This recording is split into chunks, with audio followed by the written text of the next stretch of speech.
Welcome to அஸ்பரண்ட் academy. இன்றைக்கி இந்த வீடியோவில் நம்ம யாரை பற்றி பார்க்க போகிறோம்னா சுனிதா வில்லியம்ஸை பற்றி தான் பார்க்க போகிறோம். இந்திய வம்சாவளியை சேர்ந்த அமெரிக்கர் இவங்க பிறந்தது செப்டம்பர் 19, 1965ஆம் ஆண்டு. 2006 டிஸ்கவரி என்ற விண்கலத்தில் விண்வெளிக்கு முதல் பயணம் மேற்கொண்டாங்க. முதல் விண்வெளி பயணத்தின் போது 195 நாட்கள் விண்வெளியில் செலவழித்து சாதனை புரிஞ்சாங்க. விண்வெளியில் நீண்ட நேரம் நடந்தும் சாதனை புரிஞ்சிருக்காங்க.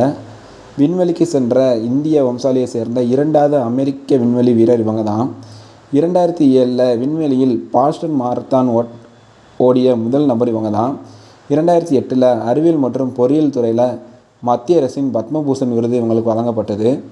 2012 இரண்டாவது முறையாக விண்வெளிக்கு பயணம் மேற்கொண்டாங்க.